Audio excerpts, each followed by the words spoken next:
ലോക ചന്ദ്ര ചാപ്റ്റർ 1 പടത്തിനെ കുറിച്ച് പറയുകയാണെങ്കിൽ പടം നൈസ് പടമാണ്, എല്ലാവർക്കും ഇഷ്ടപ്പെടും.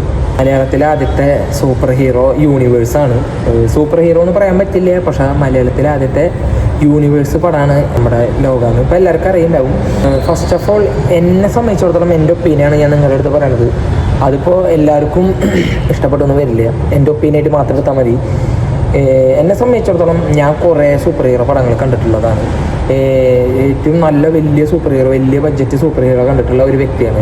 എന്നെ സംബന്ധിച്ചിടത്തോളം ഈ സിനിമ എന്ന് പറയുമ്പോൾ ഏവറേജ് അല്ല, എന്നാൽ അതിന് മോളിക്കുള്ള ഒരു പടമായിട്ട് പറയാൻ പറ്റില്ല. ഒരു നോർമൽ ഒരു സിനിമ എന്ന് മാത്രമാണ് പറയാൻ പറ്റുള്ളൂ. കാരണം ഇത് ഈ പടത്തിൻ്റെ തുടക്കം മാത്രമാണ്. അപ്പോൾ അതുകൊണ്ട് അതിന് മാത്രമുള്ള സാധനങ്ങൾ മാത്രമാണ് ഈ പടത്തിൽ ഇവർ ചെയ്തിട്ടുള്ളത്. മൊത്തത്തിൽ പറയാനാണെങ്കിൽ സിനിമോഗ്രാഫി, മേക്കിങ്, BGM അങ്ങനെ എല്ലാം കൊണ്ട് പടം മുമ്പിലാണ് നിൽക്കുന്നത്. പക്ഷേ ഇവിടേക്കോ എന്തൊക്കെയോ ഒരു പഞ്ച് എനിക്ക് ഫീൽ ചെയ്തില്ല. എന്ന് വെച്ച് കഴിഞ്ഞാൽ എനിക്കിഷ്ടപ്പെടാത്ത അല്ലെങ്കിൽ എനിക്കിഷ്ടമില്ലാത്തൊരു ടൈപ്പ് മിത്ത് എടുത്തിട്ടാണ് ആ മിത്തിനെ അവർ ബിൽഡ് ചെയ്ത് കൊണ്ടുവന്നേക്കാണ്. എന്ന് വെച്ച് കഴിഞ്ഞാൽ നമ്മൾ വിചാരിച്ച പോലെയല്ല, ഇങ്ങനെയാണെന്നുള്ള രീതിയിലാണ് ഇവർ ഈ മിത്ത് കൊണ്ടുവന്നിട്ടുള്ളത്. എനിക്കെന്തോ ആ മിത്ത് ഇഷ്ടമില്ലാത്തത് കൊണ്ട് ആ മിത്ത് എടുത്തത് മാത്രമാണ് എനിക്കൊരു പ്രശ്നമായിട്ട് തോന്നിയിട്ടുള്ളത്. ആ മിത്തിനെ അവർ ഒരു സൂപ്പർ ഹീറോ ലെവലിലേക്ക് കൊണ്ടുവരാൻ വേണ്ടി ശ്രമിക്കുകയാണ്. അതേപോലെ കുറെ മിത്തുകളുണ്ട്, അതെല്ലാം കൂടിയിട്ട് കൊളോബ് ചെയ്തിട്ടാണ് ഈ ഒരു സിനിമ നിർമ്മിച്ചിട്ടുള്ളത്. സംഭവം ആളെ തോട്ട് പ്രോസസ്സും അല്ലെങ്കിൽ ആളങ്ങനെ ചെയ്തിട്ടുള്ള ഒരു സംഭവം ഒരു നല്ലൊരു പരിപാടിയാണ്. അത് ഡയറക്ടറിന്റെ കഴിവുള്ള ഒരു ഡയറക്ടറാണ്. കാരണം നമുക്ക് ഈ സിനിമ കണ്ടു കഴിഞ്ഞാൽ അറിയാം, നമ്മൾക്ക് ഒരിക്കലും ഒരു മലയാള സിനിമ കാണുന്ന ഫീല് നമുക്ക് ഒരിക്കലും കിട്ടില്ല. അത്രയും ഗംഭീരമായിട്ടാണ് ഈ സിനിമ നിർമ്മിച്ചിരിക്കുന്നത്. ഈ സിനിമയിലെ അഭിനയിച്ചവരെ എല്ലാവരും അടിപൊളിയായിട്ട് ചെയ്തിട്ടുണ്ട്. എടുത്തു പറയാനാണെങ്കിൽ കല്യാണി പ്രിയദർശൻ, പിന്നെ നമ്മുടെ തമിഴ് നടൻ പോലീസിന്റെ വേഷം ചെയ്ത ആളെ പേര് ഞാൻ മറന്നു, ആള് നന്നായിട്ടാണ് അഭിനയിച്ചിരിക്കുന്നത്. ഇവരിനൊക്കെ എടുത്ത് പറയണം, കാരണം അത് അവരത്രയും നല്ല പീക്കായിട്ട് അഭിനയിച്ചിട്ടുണ്ട്. ബാക്കിയുള്ള എല്ലാവരും അഭിനയിച്ചിട്ടില്ല എന്നല്ല പറയണത്, എല്ലാവരും നന്നായിട്ടുണ്ട്. പക്ഷെ നമുക്ക് എടുത്ത് പറയാനായിട്ട് ഇവരിനെയാണ് കൂടുതലും തോന്നിയിട്ടുള്ളത്. പടം എന്നെ സംബന്ധിച്ചിടത്തോളം ഞാൻ പറഞ്ഞില്ലേ, ഏവറേജ് അല്ല എന്നാൽ അത്ര ഹെവി പടമായിട്ട് പറയാനായിട്ട് പറ്റില്ല. ഇത് ശരിക്കും ഇവർ ഉദ്ദേശിക്കുന്നത് എന്താണ്? ഇപ്പോൾ എൻ്റെ ക്രെഡിറ്റ് സീനിൽ കുറച്ച് കാര്യങ്ങൾ പറയാനുണ്ട്. അങ്ങനെ ഒരു സംഭവങ്ങളൊക്കെ ഇതിൽ ആഡ് ചെയ്തിട്ട് കൊണ്ടുപോകാനാണെങ്കിൽ ഈ സിനിമ ചിലപ്പോൾ കുറേ സിനിമകളായിട്ട് വരാനുള്ള ചാൻസ് ഉണ്ട്. അതല്ലെങ്കിൽ ചിലപ്പോൾ ഒരു 5-10 പാർട്ടോട് കൂടി ചിലപ്പോൾ കഴിയും. അതല്ലെങ്കിൽ ചിലപ്പോൾ ഒരു 5 പാർട്ടോട് കൂടി കഴിയും ചിലപ്പോൾ. കാരണം ഞാൻ പറഞ്ഞല്ലോ, ഇത് ഈ കഥയുടെ ഒരു തുടക്കം മാത്രം എന്നുള്ള രീതിയിലാണ് ഈ സിനിമ മുമ്പോട്ട് കൊണ്ടുപോയിട്ടുള്ളത്. എല്ലാം പീക്ക് ലെവൽ തന്നെയാണ്.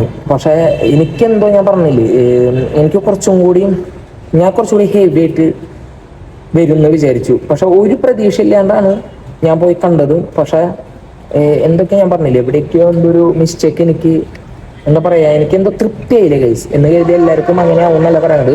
ഞാൻ പറഞ്ഞല്ലോ, ഇതൊരു ചിലപ്പോൾ ഒരു തുടക്കമായതുകൊണ്ടായിരിക്കും. ഈ കഥയുടെ അവസാനമല്ല, വെറും തുടക്കം മാത്രമാണ്. കുറെ കേമിയകൾ വന്നു പോയിട്ടുണ്ട്. അതിലൊരു കേമിയോ തകർത്ത് പൊരിച്ചു പോയിട്ടുണ്ട്. ഞാൻ ആരാണെന്ന് പറയുന്നില്ല. ഇപ്പോ സെൻസർ ബോർഡ് കാസ്റ്റ് പുറത്തേക്ക് വിട്ട കാരണം ചിലപ്പോൾ അറിയണ്ടായിരിക്കും. പക്ഷെ അതൊക്കെ ഭയങ്കര മോശമായ കാര്യം എന്നാണ് ഞാൻ പറയുള്ളൂ. പിന്നെ എൻ്റെ ഒരു ഫ്രണ്ട് ഈ ഒരു കേമിയോ ചെയ്ത നടന്റെ സ്റ്റോറി ഇട്ടുണ്ടായിരുന്നു. അപ്പൊ ഞാൻ ചോദിച്ചപ്പോൾ പറഞ്ഞത് ആ നടൻ അവൻ ഫ്രണ്ട്സ് ഗ്രൂപ്പിലുള്ളത്, ആ നടൻ പറഞ്ഞിട്ടുണ്ട് നമ്മുടെ സീൻ എടുത്ത് ഇട്ടോളാൻ.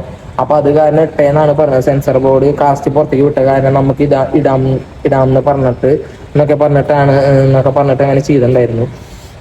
അപ്പൊ ഇങ്ങനെയും കുറെ കാര്യങ്ങളൊക്കെ ഉണ്ട് ഈ സിനിമയുടെ ഈ ഒരു ഇതിൽ. ചിലപ്പോൾ അതുകൊണ്ടായിരിക്കാം, ആ ഒരു സ്പോയിലർ കിട്ടിയതുകൊണ്ടായിരിക്കാം ചിലപ്പോൾ എനിക്ക് അത്രയും ഫീൽ ആവാണ്ടിരുന്നത്.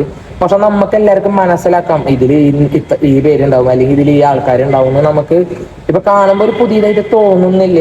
അങ്ങനെയാണ് കൊണ്ടുവന്നിട്ടുള്ളത്. പിന്നെ ഞാൻ പറഞ്ഞല്ലോ, സൂപ്പർ ഹീറോ സിനിമകൾ ഇപ്പൊ മാർവലായാലും DC ആയാലും അതൊക്കെ കണ്ടിട്ടുള്ള നമ്മൾക്ക് ഈ സിനിമകൾ എന്നൊക്കെ പറയുമ്പോൾ ഒന്നുമല്ല. എന്നെ സംബന്ധിച്ചിടത്തോളം ഒന്നുമല്ല. ഞാനിത് കുറ്റമായിട്ട് പറയില്ല, കാരണം നമുക്ക് അവരെക്കാൾ ഒരുപടി മുമ്പിലേക്ക് പോകണമെന്ന് ഞാൻ വിചാരിക്കുന്ന ഒരാളാണ്. നമ്മുടെ മലയാളം പ്രേക്ഷകർ അല്ലെങ്കിൽ തമിഴ് പ്രേക്ഷകർ മാത്രമല്ല അറിയേണ്ടത്, അതിന്റെ മുകളിലേക്ക് നമ്മുടെ ഹോളിവുഡ് ലെവലിൽ സംസാരിക്കണം എന്ന് പ്രതീക്ഷിക്കുന്ന ഒരാളാണ്. അപ്പൊ ആ സിനിമകളിലൊക്കെ വെച്ച് നോക്കുമ്പോൾ നമ്മൾ ആ സിനിമകളിൽ കണ്ടിട്ടില്ല, അങ്ങനെയുള്ള കുറെ സൂപ്പർ ഹീറോ പടങ്ങളിൽ കണ്ടിട്ടുള്ള കുറെ സാധനങ്ങൾ ഇതിൽ ഫീൽ ചെയ്യെങ്കിൽ പോലും ആ സാധനം നമ്മുടേതായ രീതിയിൽ, എന്നാലും അധികം പേർക്ക് മനസ്സിലാവാത്ത രീതിയിൽ കുറെ കാര്യങ്ങൾ ചെയ്തിട്ടുണ്ട്. ഇപ്പൊ നെഗറ്റീവ് പറയാനാണെങ്കിൽ കുറച്ച് നെഗറ്റീവ് ഉള്ളൂ, സെറ്റ് ഇട്ടത് അറിയാൻ പറ്റും.